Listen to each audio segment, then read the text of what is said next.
students, hope you are fine. Today we'll study the computer of class 4th, chapter 2. Students, in chapter 2 we will learning about the computer software. Computer software consists of two major types, application software and system software.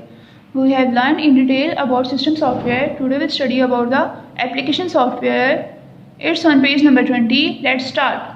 Application software is designed to perform some specific functions for users. Application software जो होते हैं वो specially users के लिए design किए जाते हैं और हर एप्लीकेशन सॉफ्टवेयर का स्पेसिफिक फंक्शन होता है. It is unable to run without the operating system and system utilities. तो इससे पहले हम सिस्टम सॉफ्टवेयर के बारे में पढ़ चुके हैं. उसकी दो टाइप्स जो कि ऑपरेटिंग सिस्टम है, यूटिलिटीज़ हैं. तो जो एप्लीकेशन सॉफ्टवेयर होते हैं वो ऑपरेटिंग सिस्टम और यूटिलिटीज़ के बगैर काम नहीं कर सकते. It is also called an application. इसको हम एप्लीकेशन भी कहते हैं या फिर एंड यूज़र प्रोग्राम भी कहते हैं. Each application is compatible with specific operating system. तो जो एप्लीकेशन डिज़ाइन करते हैं सॉफ्टवेयर इंजीनियर्स वो स्पेसिफिक ऑपरेटिंग सिस्टम के ऊपर ही ऑन हो सकती है. सो स्टूडेंट्स, जो एप्लीकेशन एक स्पेसिफिक ऑपरेटिंग सिस्टम के लिए डिज़ाइन की जाती है तो उसके लिए एक और टर्म है, it can not be use with any other. तो उसे हम दूसरे ऑपरेटिंग सिस्टम पे इस्तेमाल नहीं कर सकते. आगे एप्लीकेशन सॉफ्टवेयर की टाइप्स पढ़ते हैं. The number 1, business software. अब ये जो सॉफ्टवेयर है ज़्यादातर बिजनेस की फील्ड में यूज़ होते हैं.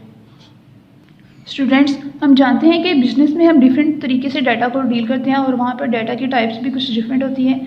बहुत ज़्यादा डिटेल में डाटा होता है और ज़्यादातर न्यूमेरिकल फॉर्म में डाटा होता है. तो इसलिए उसके लिए सॉफ्टवेयर की डिज़ाइनिंग भी अलग से होती है. तो बिजनेस सॉफ्टवेयर में जो सॉफ्टवेयर यूज़ होते हैं उसके डिफरेंट टाइप्स हैं, लेकिन पहले हम इसके बारे में पढ़ते हैं. Business software assist user in business. Business can be more effective and efficient by using it. अब वो जो बिज़नेस में काम करने के तरीके हैं इस सॉफ्टवेयर को यूज़ करके बहुत मज़ीद इफ़ेक्टिव और एफिशिएंट, मज़ीद हम उसको बेहतर तरीके से और इन शॉर्ट वे में हम अपना काम ख़त्म कर सकते हैं. The number 1 is the word processor. By using this we can make type documents. In addition we can insert pictures, tables etcetera. अब ये जो सॉफ्टवेयर है वर्ड प्रोसेसर, इसमें हम डॉक्यूमेंट्स की फॉर्म में डाटा तैयार कर सकते हैं. मतलब एक जो डाटा है उसको हमने हाथ से लिखने में बहुत टाइम लगता है, लेकिन वही डाटा जब माइक्रोसॉफ्ट वर्ड पे टाइपिंग करके बनाया जाएगा तो वो मोर एफिशिएंट और उसमें मिस्टेक के चांसेस भी कम हो गए. इसके अलावा हम इलेक्ट्रिकली उसमें पिक्चर्स ऐड कर सकते हैं, टेबल्स ऐड कर सकते हैं जो न्यूमेरिकल फॉर्म में होते हैं, या कुछ और बाकी ग्राफ्स भी होते हैं.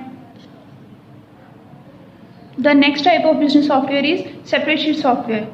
अब स्प्रेडशीट सॉफ्टवेयर जो हैं they are grid for arranging data for further calculations और एनालिसिस. अब यहाँ पर ग्रिड लाइंस की फॉर्म में हमें विंडो ओपन हुई मिल जाती है, तो जिस पर हम डाटा एंटर कर सकते हैं और उसके ऊपर डिफरेंट कैलकुलेशंस कर सकते हैं.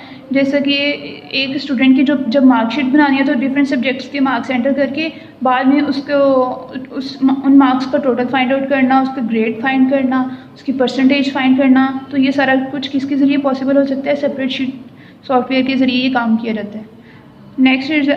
Next is presentation software. A presentation is a formal introduction of a topic. Presentation क्या होता है जी? एक टॉपिक के बारे में एक फॉर्मल इंट्रोडक्शन बनाने स्लाइड्स की सूरत में बना ली जाती हैं, जो कि हमने ग्रुप को देनी होती है. ग्रुप ऑफ पीपल को हमने इंट्रोड्यूस करवाना होता है अपने टॉपिक के मुताबिक. तो Microsoft PowerPoint is an important example of this type. अब माइक्रोसॉफ्ट पावरपॉइंट जो है ये ऐसा सॉफ्टवेयर है जो कि प्रेजेंटेशन बनाने में यूज़ होता है. जब प्रेजेंटेशन हम डिफरेंट फील्ड्स में बनाते हैं, जैसे हम बिज़नेस की फील्ड में प्रेजेंटेशन अपने टॉपिक की प्रेजेंट करना चाहते हैं, या हम स्कूल या यूनिवर्सिटी कॉलेज लेवल में हम अपना स्टडी से मुतालिक अपने टॉपिक की प्रेजेंटेशन बना के तो उसे डिजिटली रिप्रेजेंट कर सकते हैं for a group of class और टीचर्स. सो स्टूडेंट्स, आज के लेक्चर में हमने एप्लीकेशन सॉफ्टवेयर की टाइप बिजनेस सॉफ्टवेयर के बारे में पढ़ा और बिजनेस सॉफ्टवेयर की आगे 3 टाइप्स हमने डिटेल से पढ़ी. Number 1 is number one is the word processor, number two is the separation software, and third one is the presentation software. सबसे पहले हम पढ़ते हैं graphical and multimedia softwares. These softwares are designed especially for engineers, publishers and graphic artists. Students, ये graphical software होते हैं और इसमें डिफरेंट टेक्निक्स यूज़ होती हैं मल्टीमीडिया से रिलेटेड. तो ये स्पेशली डिज़ाइंड होते हैं किसके लिए? इंजीनियर्स के लिए, ग्राफिकल आर्टिस्ट के लिए और पब्लिशर्स के लिए, जिन्होंने डिफरेंट टूल्स और ग्राफिक्स को यूज़ करके अपने रिक्वायरमेंट्स को फुलफिल करना होता है. इट अलाउज देम मतलब application graphical and multimedia software allows them to work with graphics and multimedia for designing, different terms की डिज़ाइनिंग के लिए, वीडियो एडिटिंग के लिए और इमेजेस डिज़ाइनिंग में ये सारे सॉफ्टवेयर यूज़ होते हैं. आगे इसके टाइप्स हैं Adobe, InDesign, AutoCAD, Adobe illustration are its examples.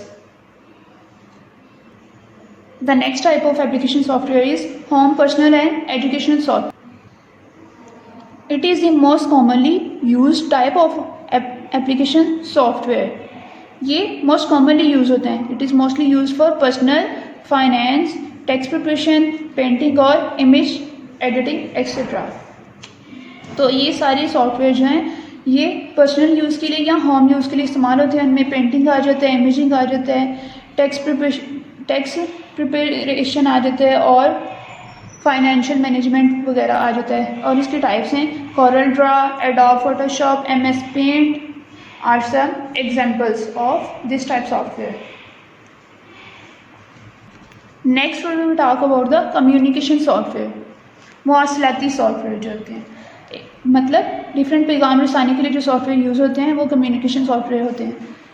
Communication software is used to send and receive data remotely. This data is carried through transmission media, usually telephone lines. अब वो कहते हैं जो डाटा सेंड और receive करने के लिए software use होते हैं वो कम्युनिकेशन सॉफ्टवेयर होते हैं.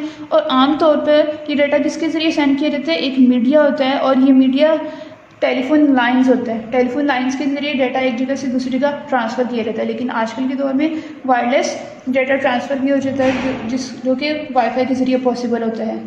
Most of the communication is done by using web browser. अब वेब ब्राउज़र सॉफ्टवेयर जो है जो वो यूज़ करके हम कम्युनिकेशन कर सकते हैं. इसकी एग्जांपल हैं Internet Explorer, Google Chrome, Mozilla Firefox are some examples of communication software. So students, आज के लेक्चर में हमने पढ़ा graphics and multimedia software, home, personal and education software और लास्ट में पढ़ा communication software. It was the last topic of chapter 2. So students, take care of yourself. Dear students, please subscribe our channel, press the bell icon, like, share and comment the videos. Thank you very much.